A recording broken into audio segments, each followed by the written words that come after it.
The world we live in is full of things that we don't understand. Being the curious humans that we are, naturally we try and seek these things out. Doing so has led us to remarkable discoveries and inventions that we never could have imagined 100 years ago. We have defeated diseases, built to the sky itself, and even created machines that could take us beyond the clouds and into the stars. If our ancestors could see us and what we have created, I'm sure many of them would see us as gods. Our innate curiosity and lust for knowledge has not always led us to greatness, however. True evil and darkness have also been uncovered in humanity's conquest of knowledge, and in the end, I fear this evil will be our doom. I do not say this from the standpoint of a great philosopher who has sat and simply pondered things either. No, I say this because I have seen it, experienced it. I was a part of it. The event I'm about to relay to you is true in its entirety. This I swear. I feel certain that this will fall on deaf ears, and many of you will believe this to just be another spooky story meant to give you cheap thrills. But I promise you that this is neither my intent nor my purpose. The purpose of this story is to simply warn you of what lurks beyond the veil of what we can see and understand, to show you what awaits us in the darkness, even if I myself don't understand it.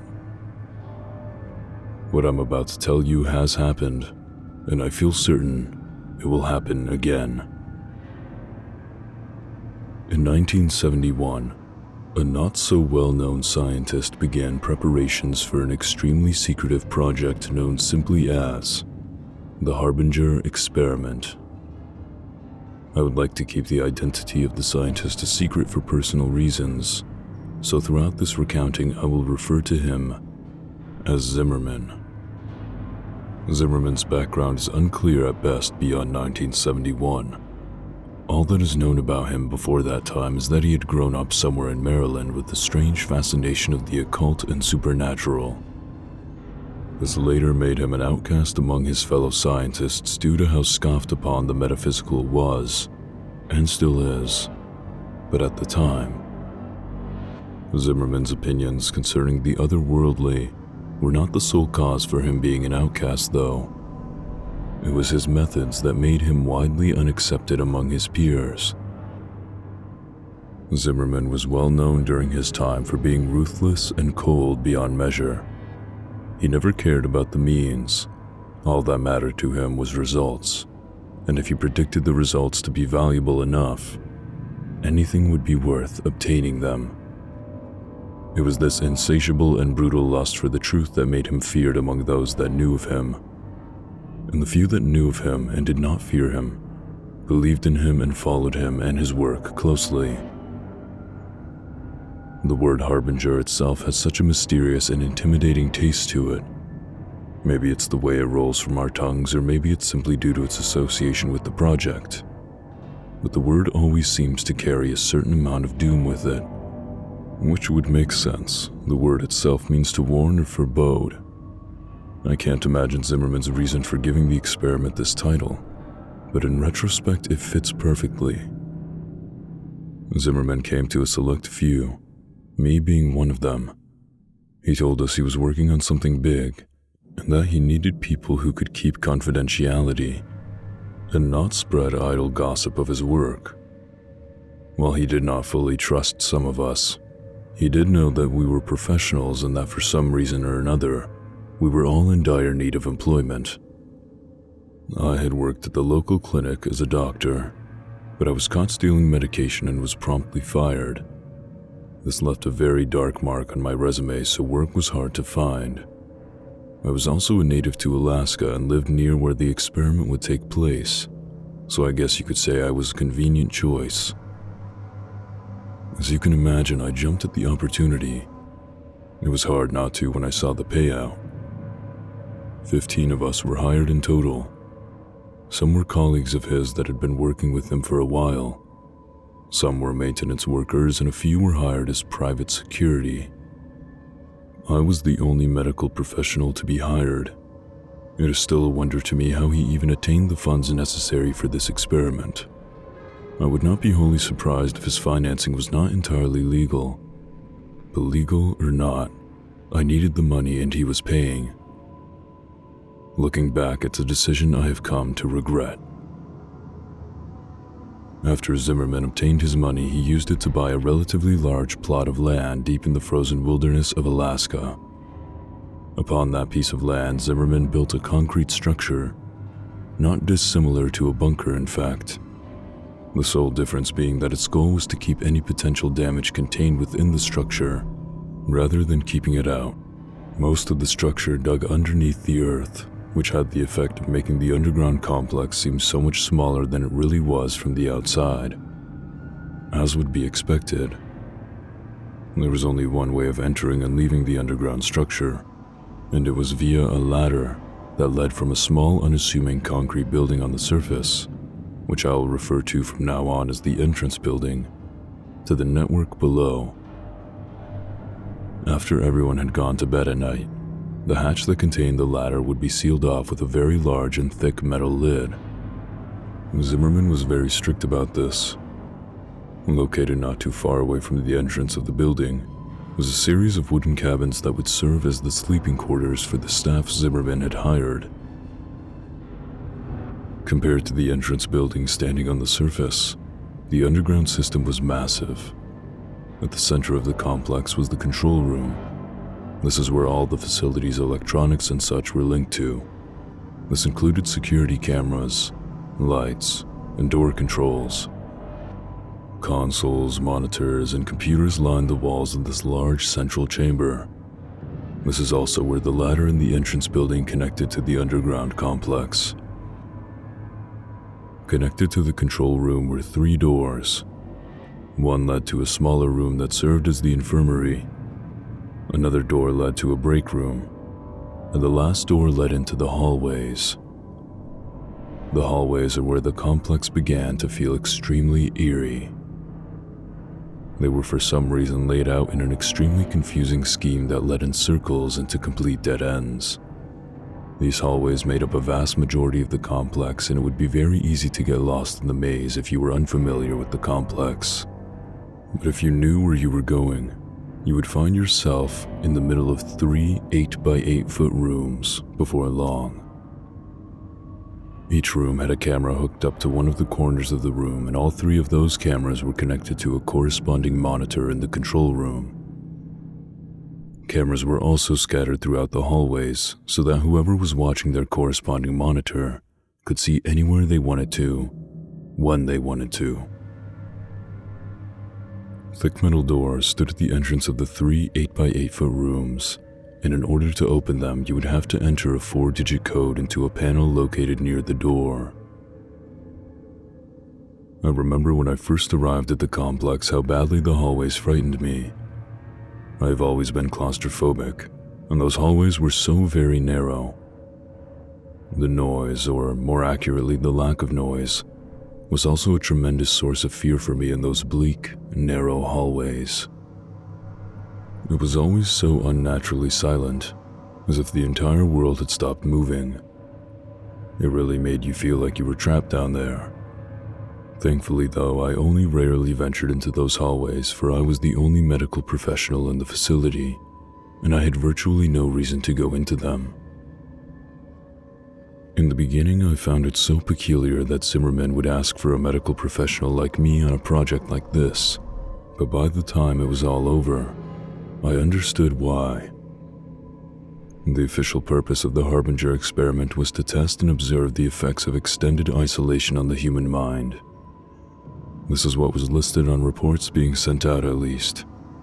But unbeknownst to all those who were not participating in the project, excluding the subjects, the true purpose was much darker. Like I said before, Zimmerman had always had an obsession with the occult and supernatural. He sought to prove himself to those who did not believe in him. He wanted physical proof that the supernatural was a real phenomenon, and he wanted to be the first one to attain said proof. The true purpose of the Harbinger experiment was to find proof of the metaphysical, a world we could not see. The thought of doing this was naturally a tad bit daunting and even scary, but it was Zimmerman's method of doing so that was truly terrifying.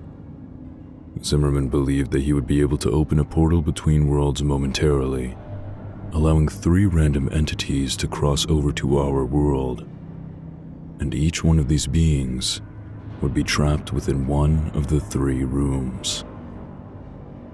Zimmerman had the theory that any entity would try and latch onto the nearest living thing that had the capacity for it. He wanted to use this technique to trap a spirit in a physical form by allowing it to enter a living being that had been injected with a compound mixture of Zimmerman's creation. In theory, this compound would keep the entity from simply leaving whatever it was attached to. The only way it would be able to leave a host who had been injected with the compound was through death. According to Zimmerman, the host would have to be something living, with a will strong enough to survive the possession. And there is only one known species that possesses the amount of will required for this: humans. Zimmerman had also done something to ensure that the entities would only enter the 3 rooms, and that there would be only one entity in each room, though I cannot say I know what exactly he did. In fact, I know next to nothing when it comes to how Zimmerman managed to do what he did. He liked to keep his methodology a secret to his most trusted colleagues, most likely due to his paranoia that someone would steal his ideas and take credit for their success. If I had known that this was the true purpose before I signed up, I may have reconsidered, but Zimmerman decided not to tell us until we were all gathered at his fortress. Even if any of us wanted to leave, I doubt we would have been allowed to do so. The security team Zimmerman had hired was loyal to him and the payout. It's not likely that Zimmerman had given them the order to now allow anyone to leave. There were 3 different subjects included in the experiment. All were native to Alaska, and each one was lured into the project under the belief that they would be participating in a harmless study of the effect of isolation on the human mind. Which is why none of the subjects objected when they realized that they would be confined to one of the 3 rooms that I mentioned earlier. The first subject was a young man. He was apparently out of work and desperately needed the money. The second was a woman. By looking at her, I could tell she was an addict of some sort. The third and final subject was an older man, a drifter if I had to guess. One thing that they all had in common was that none of them had any family or friends left. In short, no one would miss them, which is why they were chosen for the project. I am sorry. I wish I could supply more information about the subjects, but all of this has been drawn from memory and I was given little information on the 3 to begin with. The experiment did not officially begin until 1987, 16 years after its original announcement. I was eager to begin, so I packed up and headed out to the complex as soon as I could. I arrived at the compound a week before the subjects had even signed up, and a whole month before the project even began. I was not the first to arrive by any means. When I got there, Zimmerman, his colleagues, and the security team had already arrived. I suppose you could say I was among the people Zimmerman did not trust to arrive first.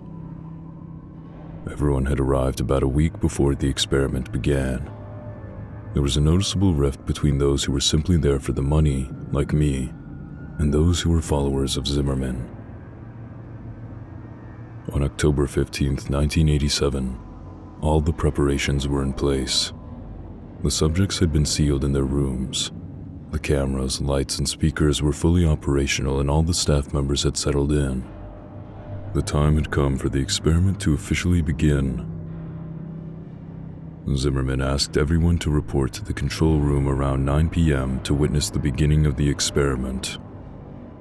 He wanted everyone to be present when he proved that all of his theories had been correct, and that he was not just a madman. He wanted us all to see the fruits of his labor. When everyone had finally gathered in the large control room, Zimmerman turned to us and simply said, "Observe." He then turned his back to us, leaned into the microphone that would project his voice through the 3 rooms, and he began chanting in a strange language that I feel certain no one but Zimmerman could understand. We all observed the 3 large monitors on the wall, silently waiting for something to happen. The subjects all stood in their room, dumbstruck by Zimmerman's chanting, staring at the monitors with confused expression on their faces. After about 5 minutes, I felt something awful. I can't explain exactly what it was, but a horrible feeling of dread washed over me, riddling me with fear. It was then that the ground actually began to shake subtly, and the lights began to flicker.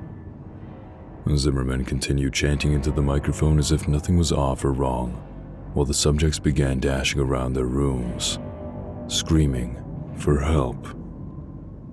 Then suddenly the ground stopped shaking and the monitor's image turned into static. The air began to become very heavy as we all stared at the monitors, waiting for them to regain their image and show us what was happening, or had happened in those 3 rooms. For a while, all was silent, but then there was screaming. The screams of a woman going through unbearable pain and terror began to echo through the compound. The similar screams of men began to coincide with the women's terrified screams, and together they mixed into an awful symphony of pain and fear that was beat mercilessly into our ears. Those of us who were here for the money began to give each other scared looks, while those loyal to Zimmerman seemed completely unfazed. We wanted to leave and never come back to this awful place, but we all knew deep down that Zimmerman would never allow that to happen. We were here for the long haul. There was no escape. It was 10:13 p.m. when the screaming finally stopped. The monitors had yet to reveal to us what had occurred in those 3 rooms. As soon as the screaming ended, Zimmerman stood and dismissed us all for the night, adding that we were all forbidden to come back into the compound until 10 in the morning. Not like any of us wanted to. We all solemnly made our way out of the compound and towards the cabins and settled in for the night. I feel it's safe to say that not all of us slept well that night. The following morning, all of the staff had arrived at the entrance building. We all stood inside, exchanging tired or nervous looks as we waited for Zimmerman to arrive and open the hatch that concealed the ladder.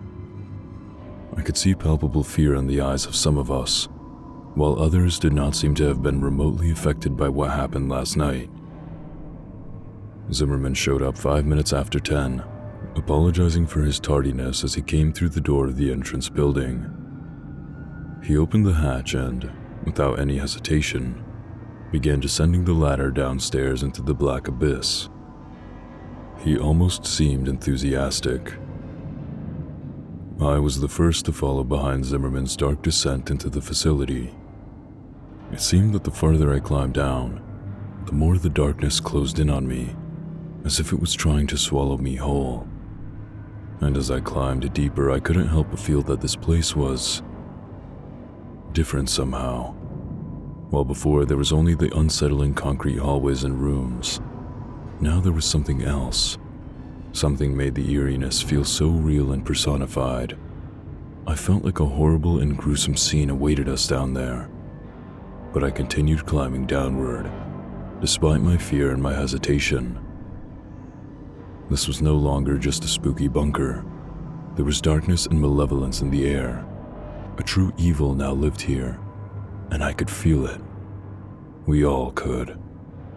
I finally felt my foot touch something and let out a silent sigh of relief to be on solid ground.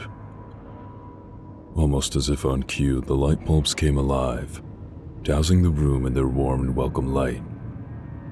Zimmerman must have turned on the power, I thought. I allowed myself to take a couple seconds to examine the control room. It was exactly as we had left it last night, for which I gave a silent and thankful prayer. It was almost as if nothing unusual had ever happened. I shook myself from my thoughts as I remembered the static-filled monitors from the night before. I let my eyes slowly make their way towards the monitors on the wall, anticipating the grim and fearful scenes that would be on them. My attention was first grabbed by monitors 1 and 3, which were still pure static. It would have been a small relief, but then the motionless image on monitor 2 caught my eye. Room 2 was entirely still and everything seemed entirely untouched. I couldn't help but gasp as I noticed the only thing that was different. The woman lay in the center of the small concrete room. An expression of fear and terror was frozen into her gaunt face as she lay silent and lifeless on her back. Zimmerman's expression turned angry when he saw this. He ordered that the second monitor be turned off, and it was. We didn't ask why. It's not like any of us wanted to see the dreadful scene any longer. He also ordered that if the images in monitors 1 and 3 did not return within the next 2 hours, the security team would be sent to investigate the rooms. The security team nodded at hearing this. They made it seem as if they had no fear, but I could see it in their eyes. The subtle, loud tick-tock of the clock was the only sound that echoed through the control room while I stared at the monitors. An hour and 50 minutes had gone by, and static was still all that occupied monitor 1 and 3. All of the other staff members were working except me. This was due to the fact that the project had been completely injury-free thus far, so I essentially had nothing to do but wait for someone to hurt themselves. Zimmerman, a couple of his colleagues, and I were the only ones that occupied the room. They quietly chatted amongst each other on the other side of the room while I spent my time reading and pondering the situation I currently found myself in. I had clearly made a mistake coming here. The corpse lying in room 2 was evidence enough of this, and God only knew what awaited us in rooms 1 and 3. My thoughts were soon interrupted as monitor 3's image returned. The clear image now displayed on the screen made everyone's eyes noticeably widen.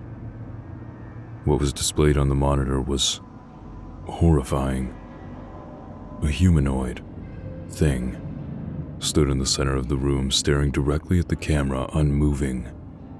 It was wearing the jumpsuit that the previous subject had been issued, but this clearly was not the same man that had entered the room.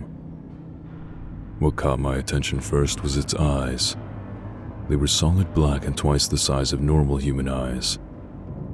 They seemed so endless and so cold.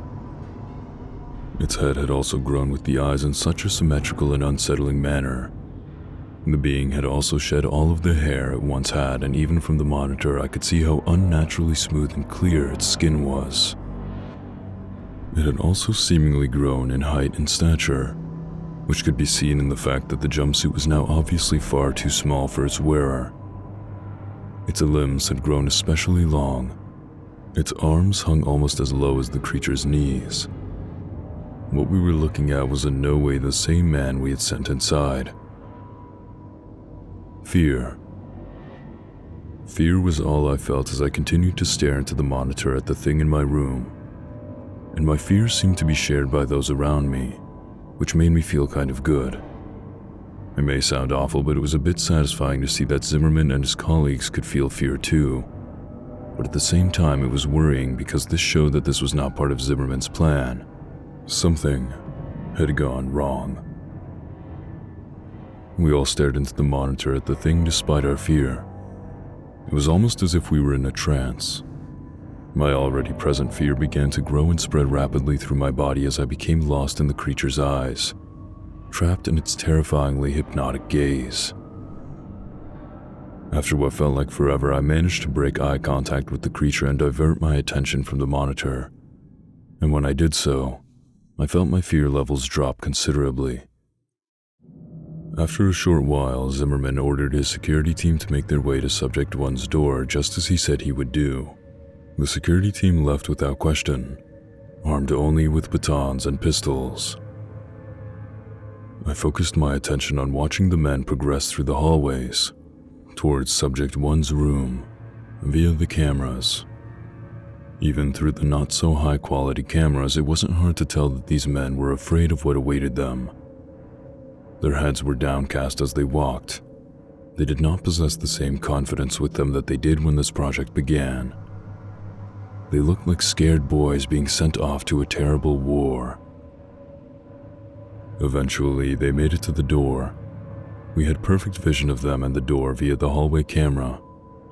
One of them said something through one of their walkie-talkies and made a motion towards the camera. In response, one of Zimmerman's colleagues buzzed the door open. The men already had their pistols out by the time the button was pushed. Slowly, the door began to open. We all watched eagerly as the men began to approach the door, guns aimed inside. Suddenly, and without warning, there was a loud shriek, and as something bounded out of the room at the men, the monitor turned into static. Immediately, we could hear screaming echoing down the hallways, followed shortly after by the distinct sound of gunshots. We could do nothing but wait. After a couple minutes, the screaming and gunshots stopped. We all waited and prayed, hoping that whatever bounded at them from the room would not be the one to return to the control room. After a couple more minutes, 3 of the men came back, carrying with them the corpse of the 4th. He had massive cuts covering his chest and his face was shredded. You couldn't even tell who he was anymore, or even that he was human. I was used to gore, being a doctor and all, so I felt somewhat unfazed by the mass of shredded flesh and bloodied meat they carried with them. But many of the others went pale and vomited. The security team all wore emotionless expressions and eyes filled with terror. One of the men finally looked up at us. He stared at us for a while with those wide eyes of his. "It's dead," he finally managed to mutter in a shaken and scared voice. A couple hours went by. The dead man's name was Frank. He was buried outside in the cold Alaskan ground. 2 of the men were unharmed, physically at least. The 3rd was alive, but only barely. His body was covered in bloody slashes and one of his eyes had been gouged out. I managed to stabilize him, but only just. The other 2 men vaguely explained what had happened. Apparently, Subject 1 leaped out at Frank after the door had opened, only it wasn't really Subject 1 anymore. According to them, it had a hideously contorted face and long, sharp claws. They claimed to have shot it over a dozen times before it fell dead, and then they emptied another dozen bullets into it just to be sure it was really, really dead. Only once it was dead did they come back. After tending to the wounded man, I went to investigate the monitors. As afraid as I was of seeing what those monitors may have held, I needed to see. Subject 3 was the only one left now, and I needed to see it and make sure the creature was still in his room. It seemed to be more like a jail cell than any ordinary room at this point, though, which was probably a good thing. The cameras displaying Subject 1's room in the hallway outside still displayed a static-filled screen. No one was sent to repair them or investigate. We just had to hope that Subject 1 was well and truly dead. Monitor 3's image was exactly the same as I had left it. Subject 3 was still staring directly into the camera at us. He was still in the exact same position, and if it were not for the small fan in the corner of the room, I would think I was looking at a still image. In a way, I felt relief at seeing this. Relief that he was still in his room and had not escaped while no one was looking. After everything quieted down, I noticed something especially unusual. There was a strange sound emanating from somewhere. At first, it was barely noticeable. The only reason I heard it was because of how extremely quiet it was in the infirmary. But as time went by, it slowly began to increase in volume. After about an hour, it was loud enough that everyone else could hear it too. And after a couple more hours, its volume had increased so much that we could determine what the noise was. It was a song. One of the staff members identified it as "Living in the Sunlight" by Tiny Tim. Apparently, his father loved the song and listened to it frequently. The song seemed to be on a loop and kept replaying itself. Although we were able to identify the noise, we remained unable to identify its source. We knew that it wasn't coming from the speakers because we had turned them off. It seemed to be emitting from the walls themselves. More time ticked by as we all began to become increasingly agitated by the song. I spent most of my time in the infirmary, attending to Frank, or in the control room. Fear hung in the air, and the presence of unmistakable darkness and evil was no doubt its source. Subject 3 still had not moved. He had kept his unblinking gaze fixed on the camera the entire time. It always felt like he was staring directly at me, no matter where I was in the room. I think this effect was also felt by others due to the fact that they seemed to move around the room a lot for seemingly no reason. After a few hours, the song was so loud that people almost had to shout in order to communicate. We had been trying to find its source so that we could turn the song off, but it was to no avail. The source was completely unidentifiable. This added a level of extreme irritation to our already very present fear. It was around 8:30 that the ground itself began to shake once again, just as it had done the previous night. Panic began to spread among my fellow employees and me as the shaking grew in intensity. During this, I had the instinctual feeling to look over at Subject 3's monitor. It was gone. Almost as if on cue, the power went out. Thankfully, the song did as well. Ever since the security team came back, panic had been slowly building up among the staff, and Zimmerman was powerless to stop it. When those lights went out, the calm projections that everyone had been trying to maintain left us, and the fear in all our hearts took over. The emergency backup lights kicked on shortly after the power went out, which I gave a silent, thankful prayer for. The lights were dim, but they still allowed me to see a lot. Total panic seized us as many of my fellow staff members began screaming and rushing to the ladder in an attempt to escape. But too many were trying to use it at once, and no one was able to get very far on the ladder without someone else pulling them to the floor and taking their place.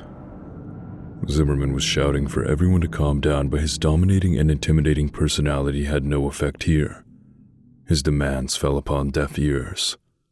It was total chaos. It wasn't long until people actually started hurting each other in their desperate attempts to get up the ladder and out of this place.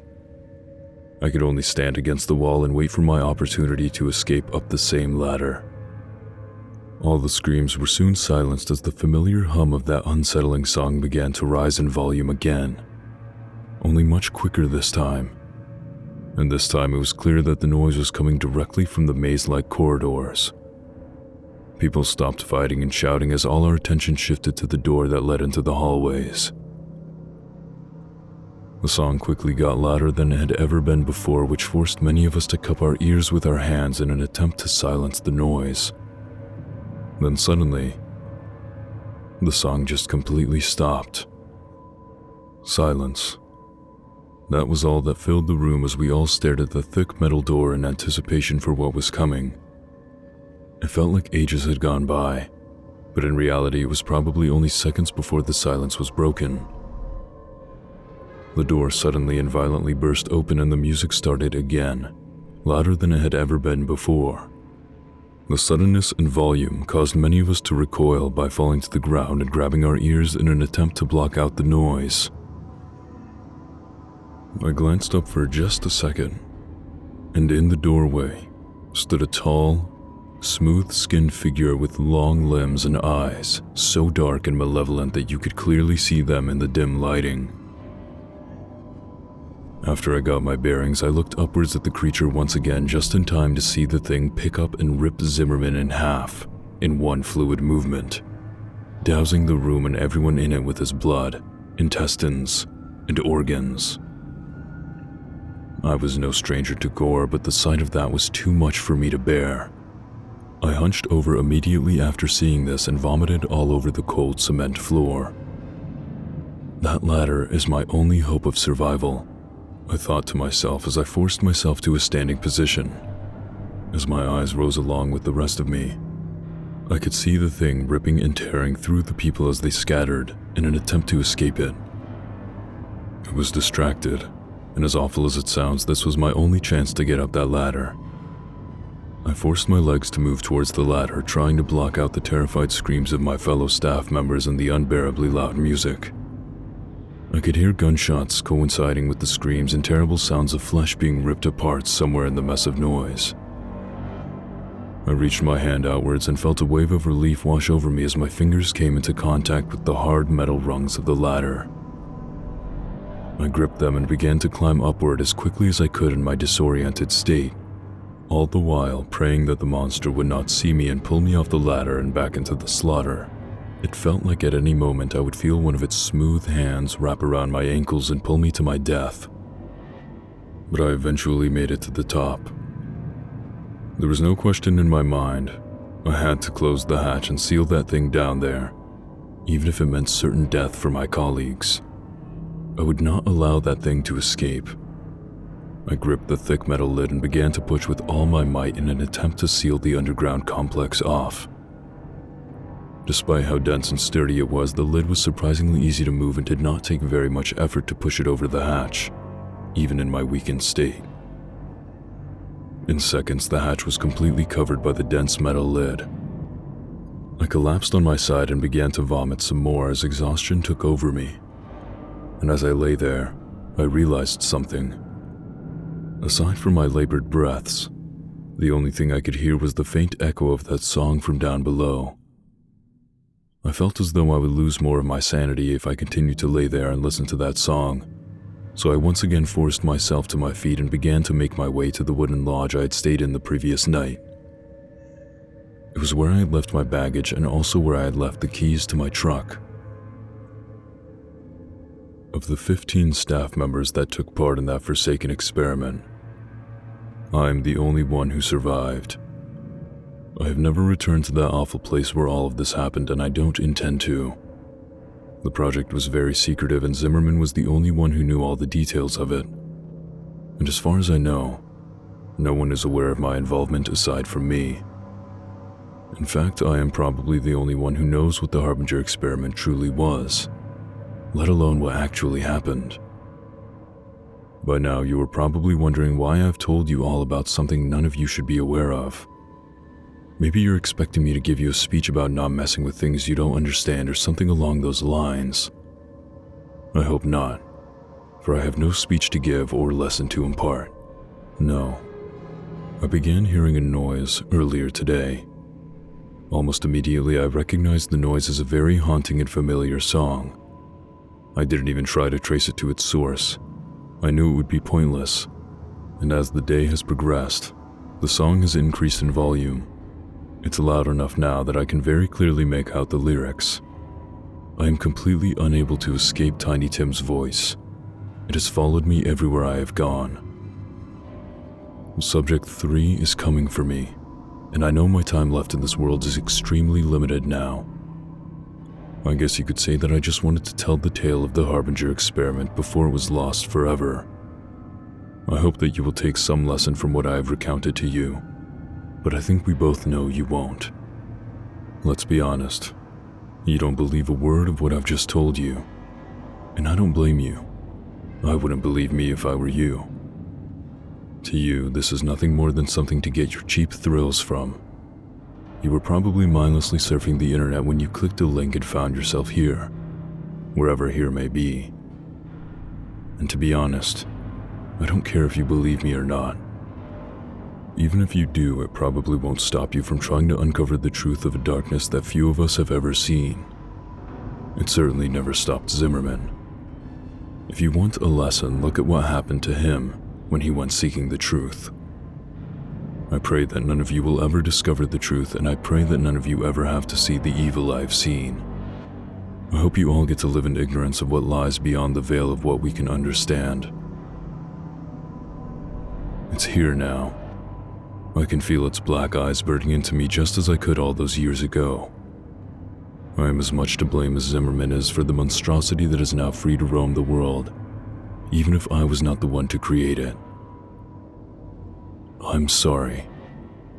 Please forgive me.